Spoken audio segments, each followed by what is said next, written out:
All right, so good evening, everyone. My name is Birch, and I'm going to be presenting to you guys on a topic that actually is one of the many paths that led me into paganism, and that is ecofeminism.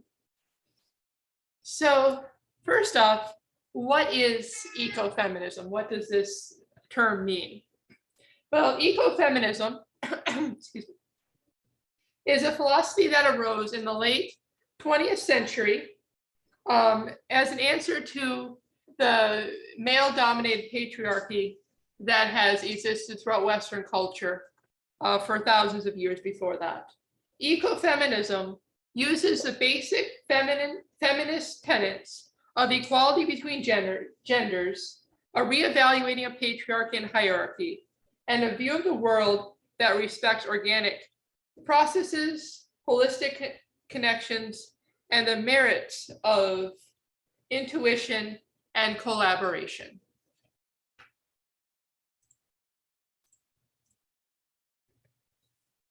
It asserts that there is a direct link between women and nature, and that women have a unique role to play in environmental causes.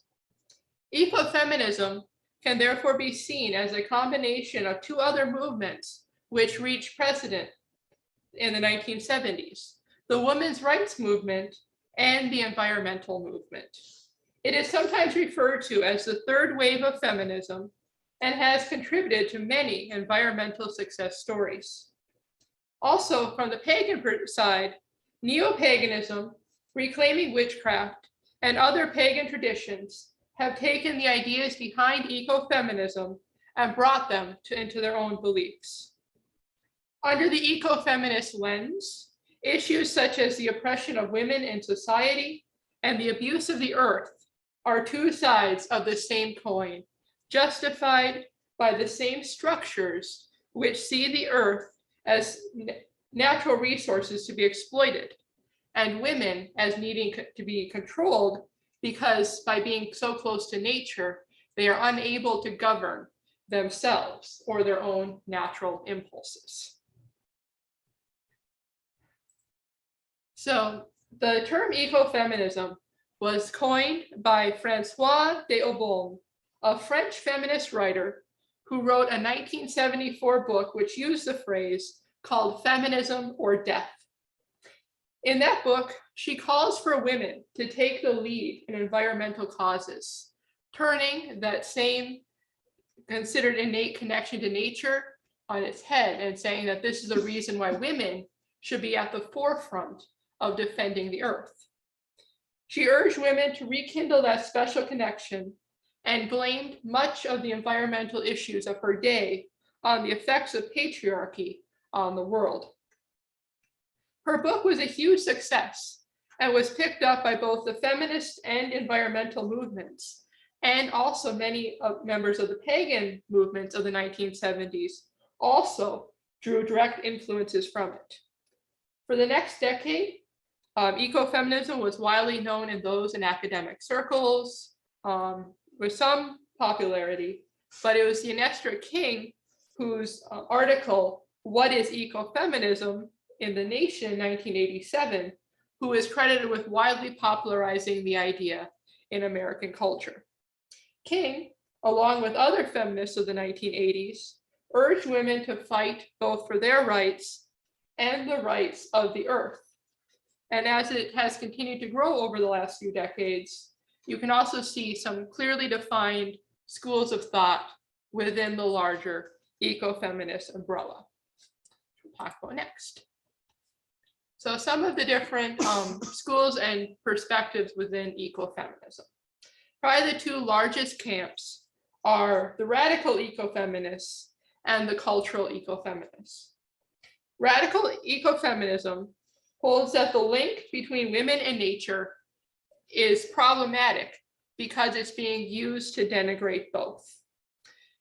And then within this group, there are some who even argue that it should be discouraged and toned down as much as possible within feminist and ecofeminist literature, because that link, by saying, hey, women have this automatic innate connection to nature, they're saying it's used to commodify women and can prevent liberation.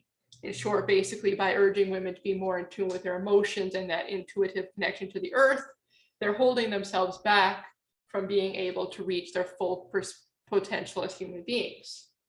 But others believe that this actually means that women and the environment have, in a manner of speaking, a common enemy, one that they can unite together to fight.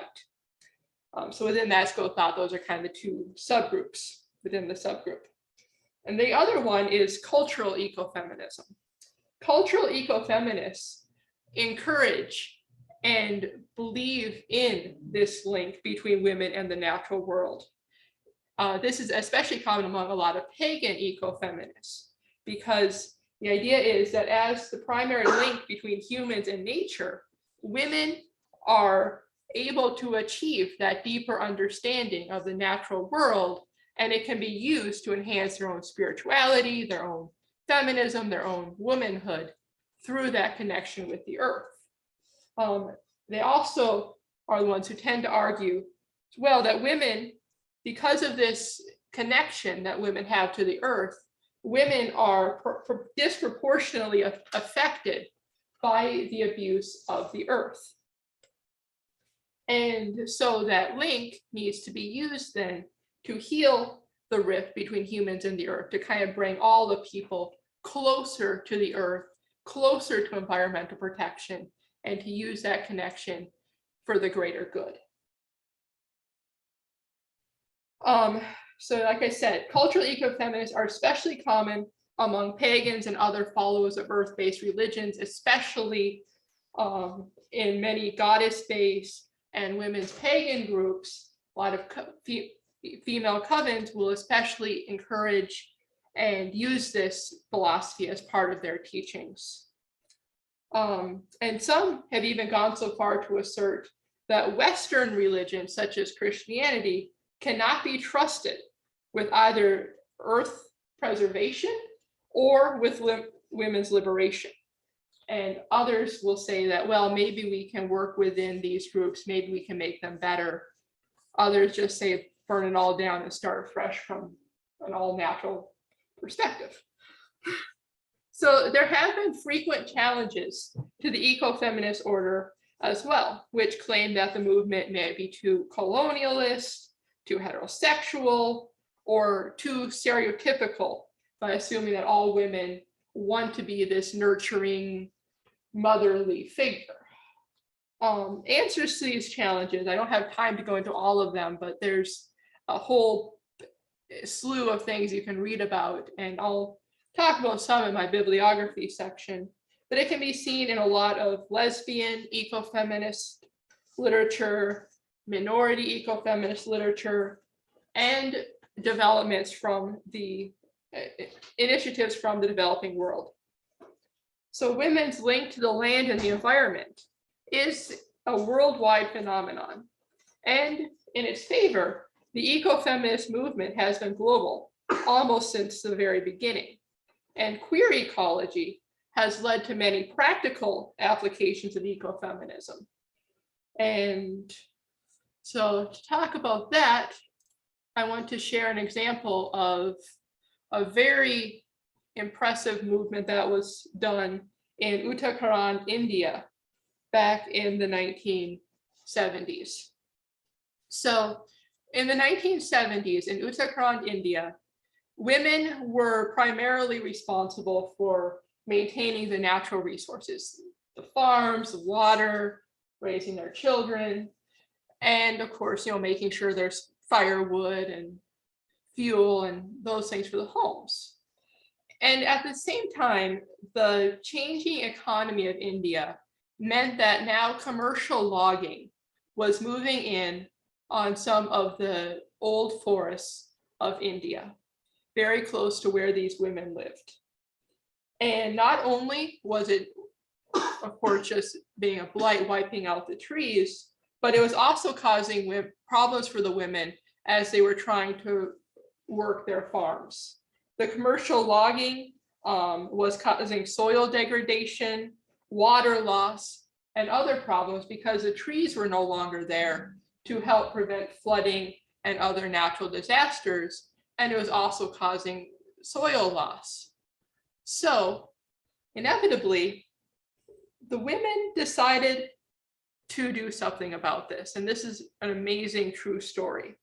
The women banded together and started the Chipko, which means to embrace movement. They literally went out into the forests, hugged the trees, and stopped the loggers in their tracks. And it gained so much attention that it caused Prime Minister Indira Gandhi to stop commercial logging in Uttarakhand for the next decade. And these women are credited with saving 2,000 trees. And it provided a model that many later environmentalists used to show nonviolent environmental activism around the world. And it continues to be a model for many tree protests around the world, which is why you often hear environmentalists referred to as tree huggers. These women were some of the very first successful tree huggers. So Alba, do you want to talk to us a little bit about the Grove's own environmental activism? Yes. We're talking about the Green Man Alliance and all the things that we collect and do. We plarn mats for the homeless and recycle the metal and the bottles and bottle caps when we can, and glean the fields and do all these things. Now, as far as the Plarning initiative goes, I originally started this as a spiritual crafting class way back when in the Hollywood Fellowship, right? And I had gotten the idea from a YouTube video that I saw about a group of women in Indonesia. The town that was upriver from their village were polluting the river, and all of the garbage was making its way downriver and causing their water supply to be undrinkable. So these women had to walk miles every day in order to get drinkable water. Well, nobody in the city cared enough to do anything about it. So these women took it upon themselves.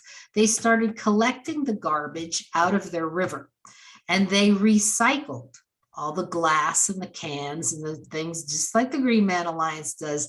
And the plastic bags, they actually dried out on lines and they made plarn. And now these women, they did not make the thick mats like we make. They made skinny plarn, and they crocheted handbags, which are now getting $200 to $300 a piece, because these are right. Absolutely.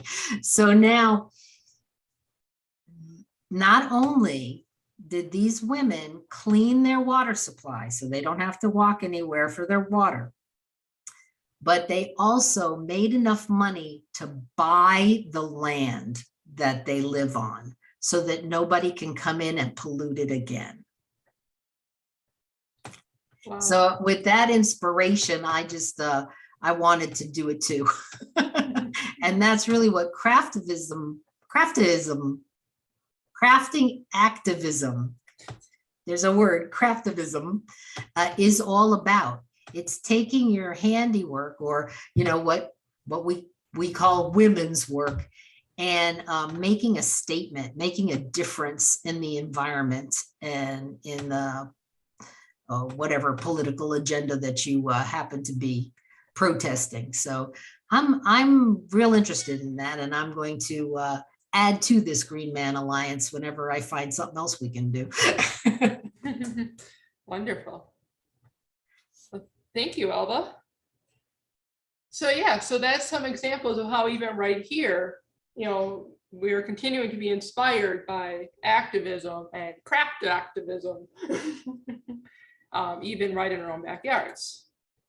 And speaking of backyards, so I wanted to talk a little bit about ecofeminism and how ecofeminism is answering the challenges of climate change around the world. So there's a lot of interesting examples out there of how intertwined social, economic, and environmental justice can be. Studies of US neighborhoods have shown a correlation between tree cover and poverty. One of these looked at Richmond, Virginia, and the effects of decades of redlining on the current neighborhoods.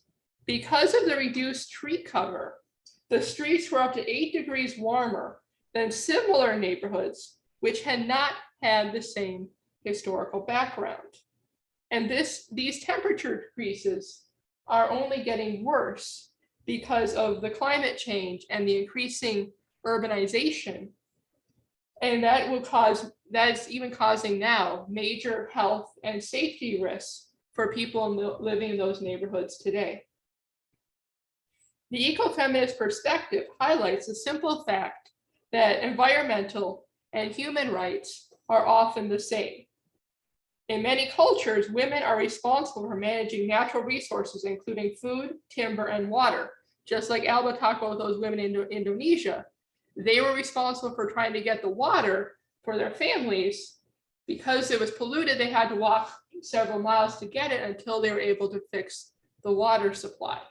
So the two rights are very closely intertwined, and as climate change makes survival more difficult, these problems are only going to become more and more apparent. Combating climate change will mean seriously grappling with the overall fertility, education, and healthcare levels around the world. One of the surest ways, and I remember this even from back in my international relations degree, one of the surest ways to improve the overall levels of education and healthcare in a country is to see to it that the girls receive a quality education. It's pretty much a direct correlation between the education levels of women and the overall success of a country's economy.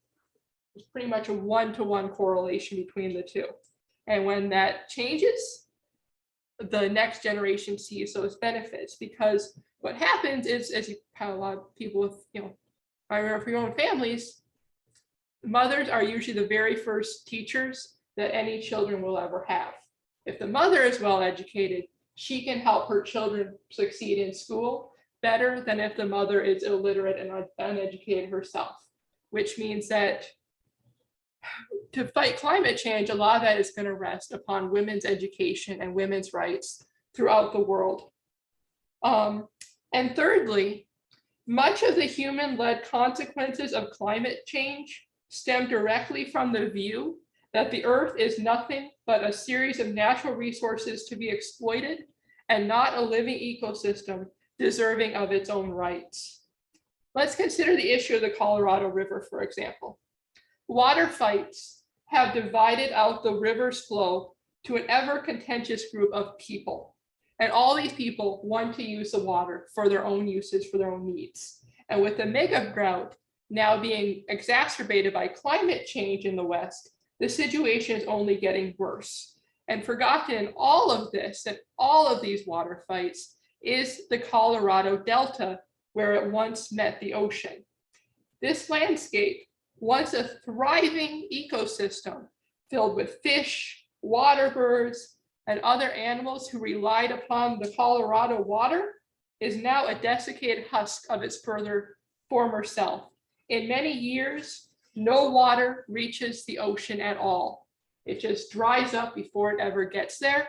And so all the animals that relied on the water are dying or dead. So again, it's all coming back to how we treat the earth. Do we see the earth and the natural world as deserving of equal rights as humans? And do we see humans as deserving of equal rights of humans? It all circles back to the same problems. And the principles of ecofeminism then offer an alternative future, one where the rights of women, of the poor, and of the natural world are all seen as having equal stake and are not ignored in favor of extracting every last dollar out of them. All right. Have you been asking yourself so far, what about the men? If you have, you were meant to. Because there is a very interesting, another kind of movement and answer to ecofeminism that refers to itself as eco-masculinity. Because while, yes, there are some ecofeminists who will argue that women are innately closer to men, that's not necessarily the case, aside from social conventions and standardized gender roles. This statement may imply that there's little a man can do about this basic fact, but of course, many men have answered that yes, we too love the earth. Yes, we too want to see the natural world do well. And it's worth noting then that that's not necessarily the way it has to be, because just to use Wicca as the example that came to my mind at the beginning, not Wiccan, but so forgive me if I paraphrase wrong, but there is the idea that there is, the masculine and the feminine nature of all people, and we're all children of the earth, and we must learn to live in balance with the two sides of ourself, the masculine and the feminine side. And so if you, on the masculine side, completely ignore the connection to the earth, that will throw the whole thing out of balance. And I have a picture of the Lion King on here because it kind of makes me think of the whole circle of life and Simba. How Simba, when he was a young cub, all he wanted out of his kingship was to rule and be powerful. And then his uncle Scar chased him out of the Pride Lands, and he was raised in the wild by Timon and Pumbaa. Hakuna Matata, like, oh, no worries, we don't really care what's happening anywhere else. But because he didn't care what was happening anywhere else, well, guess what? Now Scar has wrecked the Pride Lands. The whole world's of the Pride Rock has been, there's no food, there's no grass, there's no water. And it was only once Simba returned and took on a more balanced, nuanced view of how to rule that the water came back and the Pride Lands was able to thrive again. And so it was kind of like, maybe think, we must all work together to create this better world for ourselves and for our following generations. And the structures which have created these barriers between men and the natural world, which say, hey, men must be rational, men must stand apart, men, always okay to go out and hunt and fish, but you must always approach nature in this more dominant mindset, not a more reverential one, is as harmful to men as it is to the earth and as it is to women, in my opinion, because we all need to live in a way that respects Gaia and respects the earth. So in that way, eco-masculine beliefs and eco-masculinity is in itself an answer to that dominant patriarchal hierarchy. It says, hey, we as men do not have to live like this. There is another way, there is a better way. And that pushes the men to be closer to their emotions, to learn how to become more in tune with the earth and to live in balance. And I notice that this is especially common among a lot of pagan men, because again, a large part of paganism is learning to see the earth as a partner, the natural world as something not separate from ourselves, but something that belongs to all of us, human, non-human, living, non-living alike. Okay, so that's my other soapbox. Now let's continue our history lesson. So ecofeminism has strongly influenced many neo-pagan faiths. And one of the leaders of this has been the wonderful writer Starhawk. Starhawk is a noted environmental activist, pagan writer, and permaculturist, and she has been one of the leading voices linking ecofeminism to paganism and goddess worship since forever, really. But cultural ecofeminist beliefs, especially that women and nature have this special innate connection, can still be found in many groups focusing on women's mysteries and female covenants.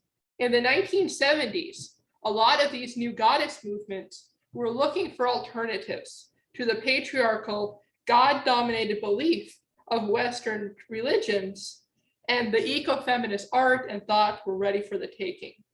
And Starhawk, in her classic book Spiral Dance, has proved its legacy on both goddess worship and ecofeminism. And I personally absolutely love this book. It's a total classic. And if you haven't read it, I highly recommend it.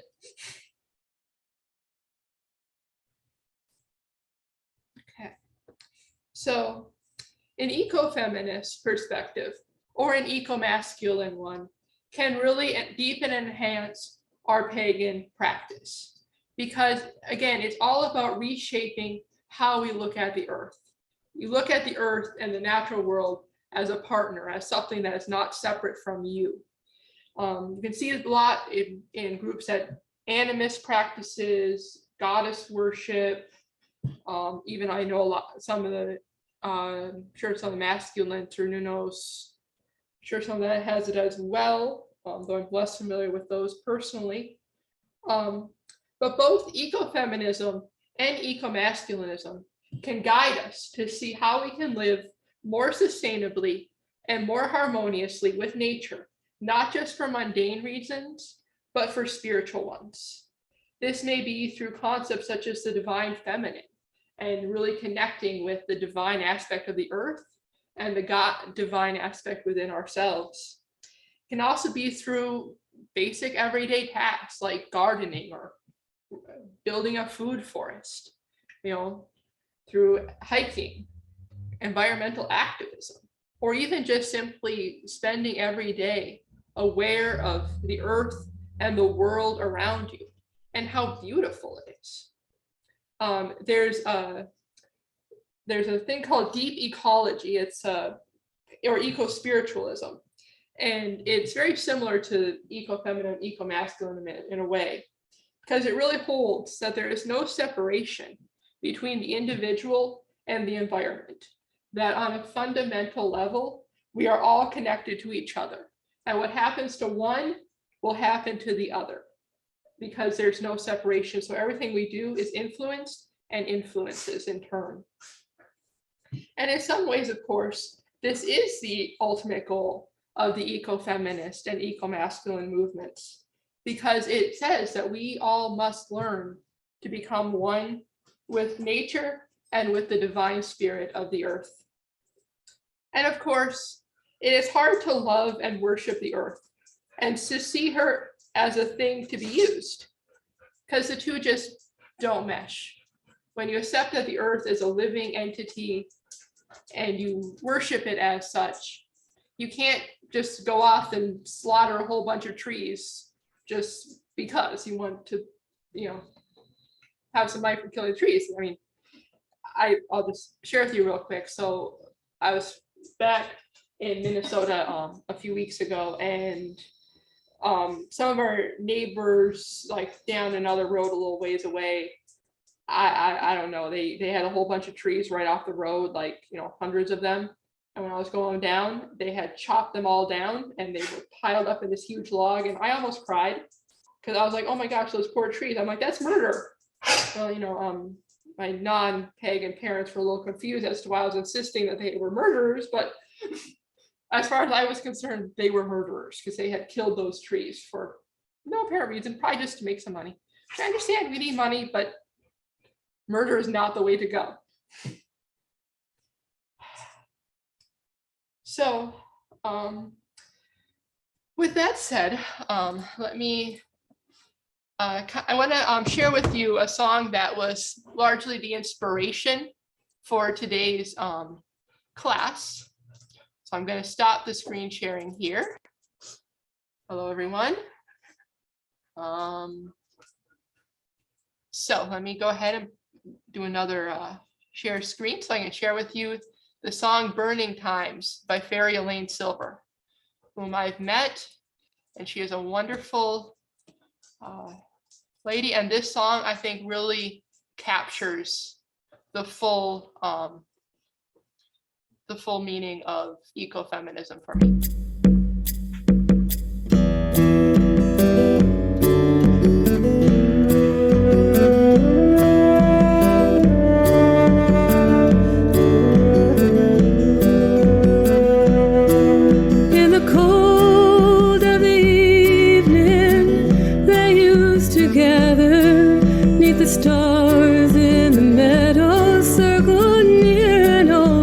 tree at the times appointed by the seasons of the earth and the phases of her moon. In the center often stood a woman, equal with the others, respected for her worth. One of the many they call the witches, the healers, the teachers of the wisdom of the earth. And the people grew with the knowledge she gave them, herbs to heal their bodies, smells to make their spirits whole. Hear them chanting, healing incantations, calling for the wise ones, celebrating in dance and song. Isis, Astarte, Diana, Hecate, Demeter, Kali, Inanna.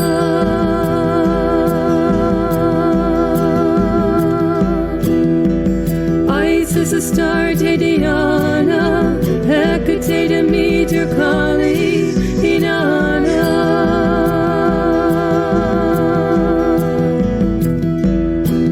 There were those who came to power through domination. They were bonded in their worship of a dead man on a cross. They sought control of the common people by demanding allegiance to the Church of Rome. And the Pope, he commands the Inquisition. It was a war against the women whose powers they feared. In this Holocaust, in this age of evil, 9 million European women, they died.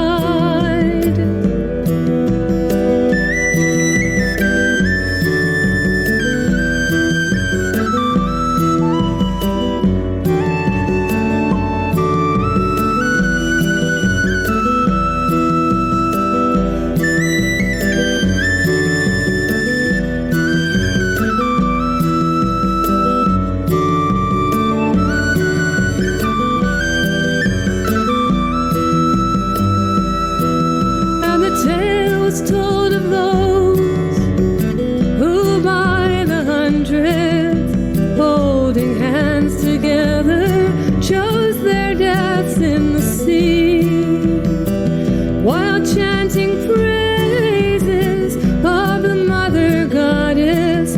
Their refusal for betrayal, women were dying to be free. Isis, Astarte, Diana, Hecate, Demeter, Kali, Inanna.